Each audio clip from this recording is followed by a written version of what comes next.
8th standard social science chapter 7 environmental changes and session 3. In the previous session we have seen about the temperature, what is climate and weather and global temperature कैसा बढ़ रहा है, global warming, ये सभी देखा है. अभी इसी में से जो ग्रीन हाउस गैसेस है उसमें से जो कार्बन डाइऑक्साइड CO2, उसके बाद methane and nitrous oxide, chlorofluorocarbon, ये सभी के बारे में. मैथेन, इसका जो साइंटिफिक एब्रिविएशन CH4.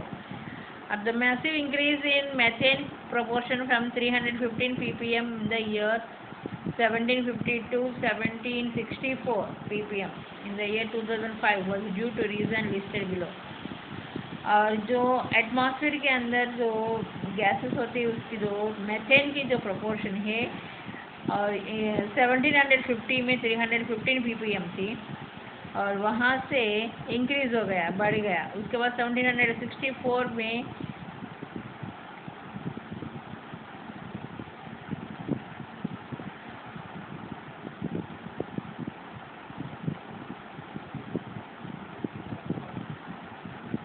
1750 से लेके 1764 तक का उसका जो है 315 ppm है. उसके बाद 2005 में इसका बढ़ गया है और उसके रीज़न नीचे दिया गया है. Reason excelling of animals and metabolism process.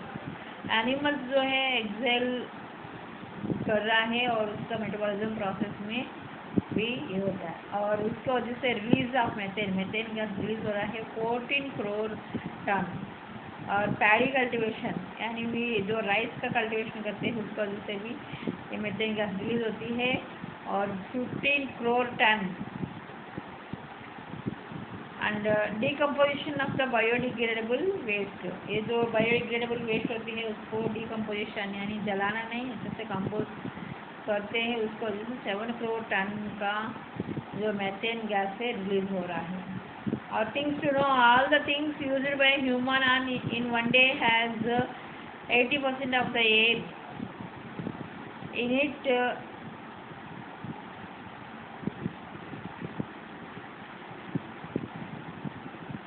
A man breathes 22,000 times every day. In this way, a man consumes 16 kilograms of oxygen from the environment per day.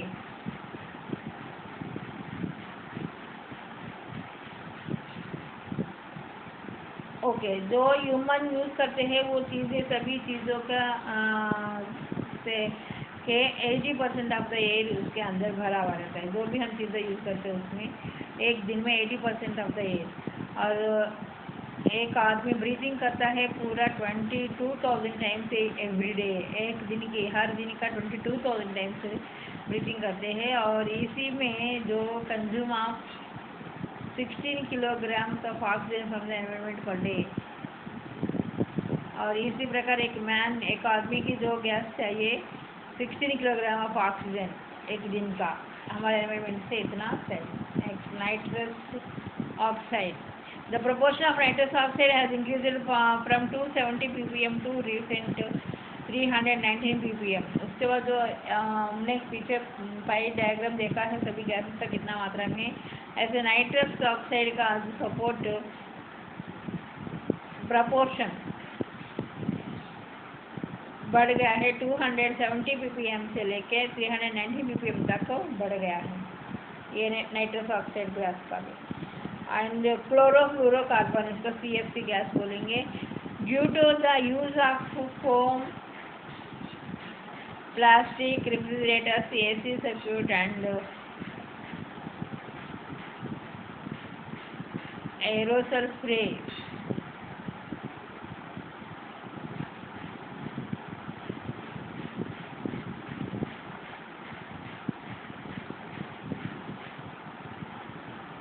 यानी जो इंसान प्लास्टिक यूज़ करता है, रेफ्रिजरेटर यूज़ कर रहा है, AC का circuit, ये सभी में से और जो एरोसोल एक गैस निकलती है स्प्रे हो जाती है. The minute particles having the size ranging from 1 micron. और ये जो पार्टिकल्स स्प्रे हो जाते हैं उसका अंदर का जो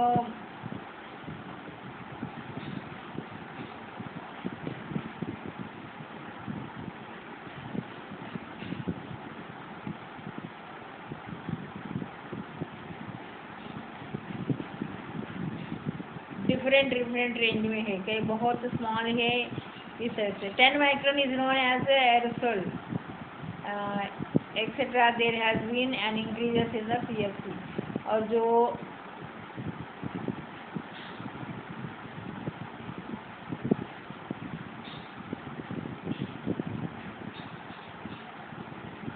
इसके जो गैस का है 1 माइक्रोन से लेकर 10 माइक्रोन तक को यूज़ कर रहा है, या ये एक्टिविटीज़ का वजह से ये CFC इंक्रीज हो गया। Next things to know, as per the resolution passed by the UN on 23rd January 1995, 16th September is observed as the ozone day. जैसे हमारा यूनाइटेड नेशन जो है 23rd जनवरी 1995 उसको सेशन 15 सितंबर को पूरे वर्ल्ड में ओजोन डे जैसा ऑब्जर्व किया है।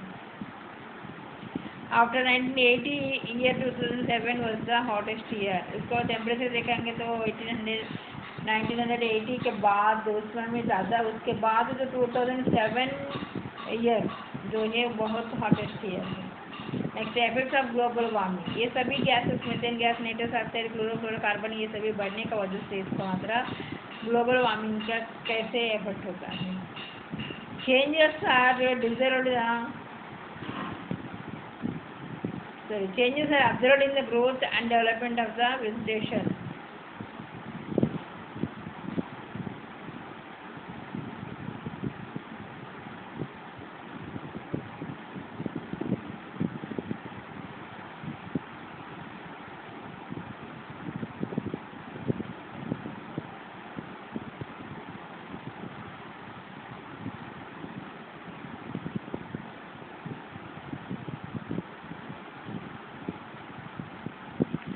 और ये ग्लोबल वार्मिंग का वजह से क्या क्या इफेक्ट हो रहा है, क्या क्या नुकसान हो रहा है। चेंजेस जो है पूरा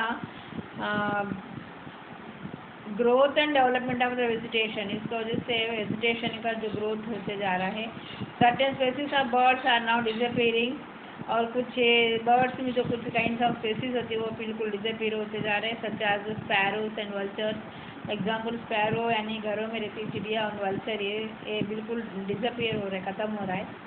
2000 glaciers of Himalayas have melted, यानी हिमालय में से जो बर्फ बढ़ती है वो ग्लेशियर फॉर्म में यानी मूव होके निकलती है, और वो मेल्ट होके ग्लेशियर बन के फ्लो होती है। ये ग्लोबल वार्मिंग की वजह से वहाँ का बर्फ ऐसा पिघल जा रहा है। And there has been an increase in national calamities like famine, cyclone, excessive rain and floods in the last 10 years. इसके अलावा जो पिछले 10 ईयर्स में देखा है तो नेचुरल कैलेमिटीज यानी जो प्रकृति वैपरीत्य जो हो रहे हैं, जैसे सूखा, फेमाइन यानी कहीं जगह बिल्कुल बारिश नहीं होता है तो सूखा पड़ जाता है, और साइक्लोन यानी तूफान, और एक्सेसिव रेन यानी बहुत देर सारा बारिश होती है तो उसकी वजह से फ्लड भी आ जाती है। ये पिछले 10 ईयर्स में ये बहुत बढ़ गया है। The places receiving heavy rainfall are now experiencing less rainfall, और जो कुछ प्लेसेस में बहुत हेवी रेनफॉल मिलती थी वैसी जगह अभी बिल्कुल रेनफॉल खत्म ही नहीं, बहुत कम रेनफॉल मिल रही है। और Rajasthan and Dubai experienced heavy rain and there is scanty of rain in Cherrapunji. Example Rajasthan desert area है, दुबई में भी डेजर्ट एरिया है, वहाँ पे अच्छे से हेवी रेन मिल रहा है। और बाकी जो हमारा चिरपुंजी जो है वे वर्ल्ड की फर्स्ट में रिकॉर्ड है, अभी नहीं पहले था, अभी तो दूसरा, उसके बाद दूसरा टाउन आया है, वहाँ पे ये पूरा इसका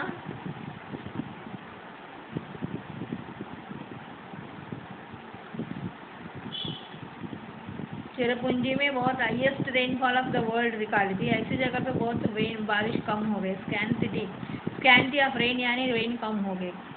the production of pulses has gone down, और जो पल्सेस का प्रोडक्शन डिक्रीज हो गया है इसकी वजह से।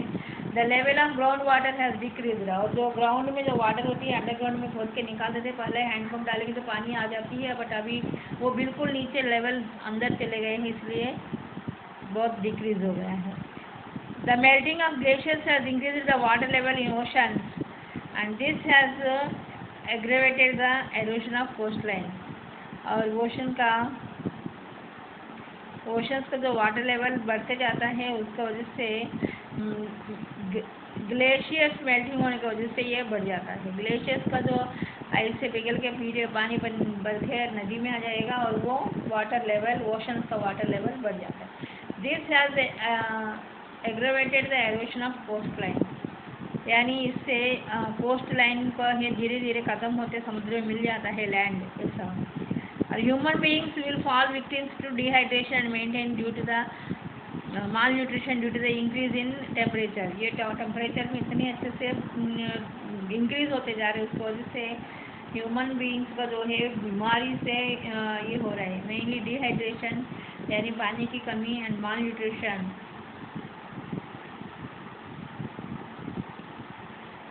And there will be changes in the cycle of seasons.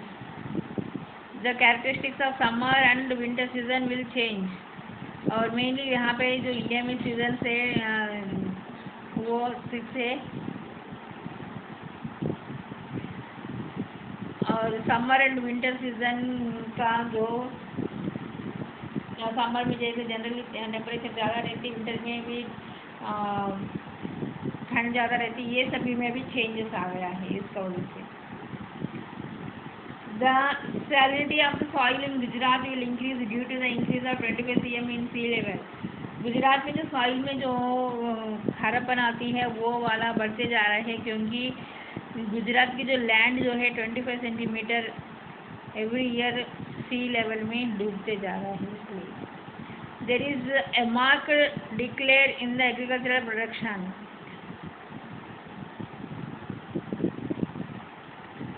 The frequency of diseases like cholera, dengue, malaria, yellow fever, swine flu, etc. has increased.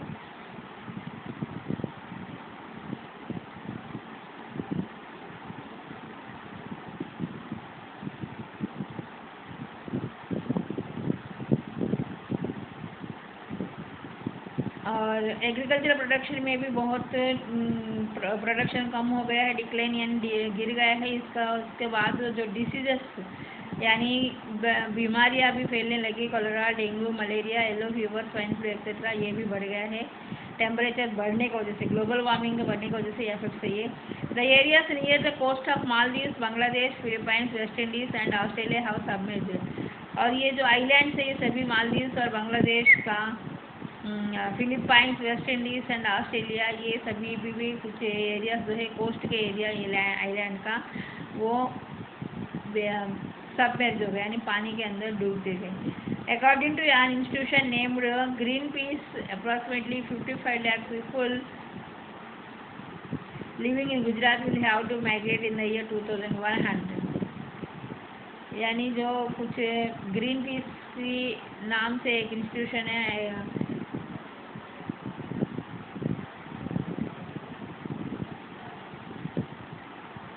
उन्होंने नाम दिया है 55 लाख पीपल। गुजरात में जो 55 लाख पीपल रहते हैं ये धीरे धीरे 2100 तक पूरी माइग्रेट हो जाते हैं इस तरह से। The flowers are losing their fragrance due to global warming. और ये ग्लोबल वार्मिंग की वजह से जो फूल होते हैं, फूलों के जो मौसम यानी खुशबू धीरे धीरे कम होते जा रहा है। एंड बीहर्स are disappearing fast.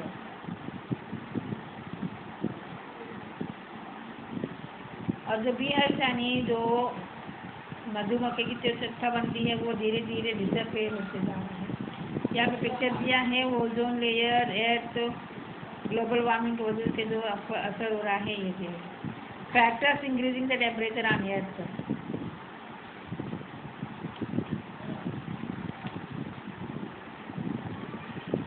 And measures to prevent global warming. ये ग्लोबल वार्मिंग का वजह से क्या क्या नुकसान होते जा रहा है और इसको रोकने के लिए क्या क्या सावधानी बरतना है। और यहाँ पे एक non conventional sources of energy दिया है, यानी non conventional sources of energy है, सोलर एनर्जी है, विंड एनर्जी है और बायोमास यूज़ करके एनर्जी बना सकते हैं, और टाइडल एनर्जी, ये है non conventional sources of energy. और reduce the use of source that release CO2, यानी जो सोर्स यूज़ करने से CO2 रिलीज होता है उसको बिल्कुल कम करना है। जैसे एग्जाम्पल व्हीकल्स में पेट्रोल यूज़ करेंगे तो वो उसमें से जो धुआं निकलती CO2 रिलीज होती है, इसलिए जो पेट्रोल की जगह गैस यूज़ करेंगे तो CO2 नहीं आती है, वो यूज़ करना है। And afforestation and conservation of forest should be done. यानी फॉरेस्ट को बिल्कुल ख़त्म होते जा रहे, इस वजह से फॉरेस्ट को बचाना है और दूसरा नया नया फॉरेस्ट का जो ट्रीज प्लांटिंग करना चाहिए। Growing trees help to reduce carbon dioxide, और ये ट्रीज बढ़ने की वजह से जो कार्बन डाइऑक्साइड का कम करने में हेल्प करते हैं। तो पहले भी हमने बोला है जो ट्रीज है अपना फोटोसिंथेसिस के समय पे CO2 एब्जॉर्व करते हैं, ऑक्सीजन रिलीज करते हैं। इस वजह से ट्रीज जितना बढ़ाएंगे इतना कार्बन डाइऑक्साइड का मात्रा कम होते जाएगा। Avoid the use of plastic, और प्लास्टिक का यूज़ करना भी बंद करना चाहिए। Optimum use of manure and pesticide, chemicals की जगह जो पेस्टिसाइड्स और मैन्यूर का बहुत कम यूज़ करना चाहिए। Adopt organic farming, use of green manure and cattle manure. Organic farming मतलब जो केमिकल फर्टिलाइजर्स की जगह ग्रीन मैन्यूर यानी जो कैटल मैन्यूर होती है वो, और जो ये यूज़ करना चाहिए। Add biotics in the food for animals. Optimum use of house hold appliances, और जो घर पे जो सामान यूज़ करते हैं उसको बहुत कम में यूज़ करना चाहिए। Proper use of means of transport, और जो ट्रांसपोर्ट मीन्स ऑफ ट्रांसपोर्ट का सही से यूज़ करना चाहिए। Check the growth of human population, इसके अलावा दूसरा है जो ह्यूमन पॉपुलेशन भी इसी प्रकार बढ़ते गए तो वो और मुश्किल है, इसलिए इसको कंट्रोल करना है। ह्यूमन पॉपुलेशन का ग्रोथ बढ़ने नहीं देना चाहिए। Design the buildings with sufficient ventilation to save electricity,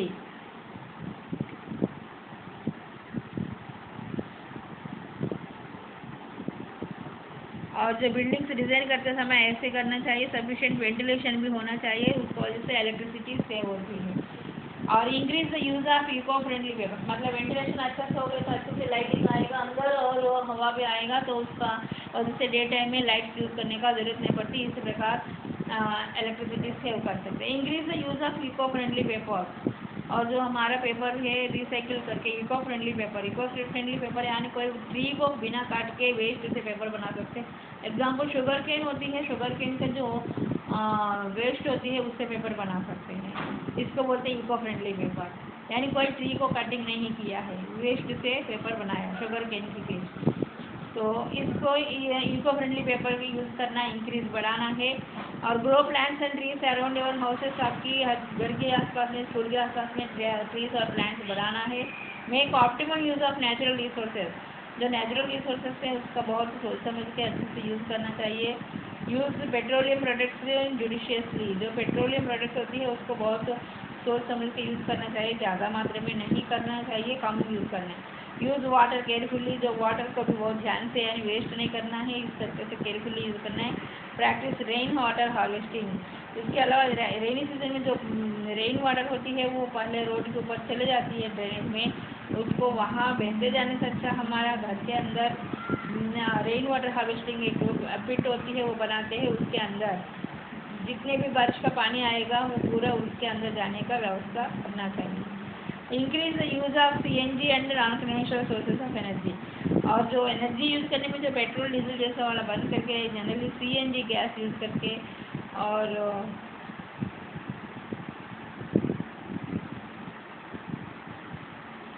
non conventional sources of energy, ये जो हमने यहाँ पे दिया है सोलर एनर्जी, ये non conventional sources of energy को भी यूज़ करना, इंक्रीज करना चाहिए। और think What kind of residence should we have to protect ourselves from the effect of increase in temperature? Temperature में जो बढ़ाव होते जा रहे हैं उससे बचने के लिए हम किस तरह की रेजिडेंसी में प्रोटेक्ट कर सकते हैं अपने आप को टेम्परेचर से, सोच के लिखने देना। Okay, next things to know, to make 1 ton of paper 4400 kilowatt electricity, 30,000 liters water, wood of 11 trees is required। 1 ton paper बनाने के लिए ये सभी चीज़ें, जैसे ट्रीज जो है 11 ट्रीज का वुड लगेगा, और 30,000 लीटर की वाटर चाहिए 1 डे की, और 440 किलोवाट इलेक्ट्रिसिटी भी देना चाहिए। Okay, this is today's lesson, remaining lesson next session, read the lesson.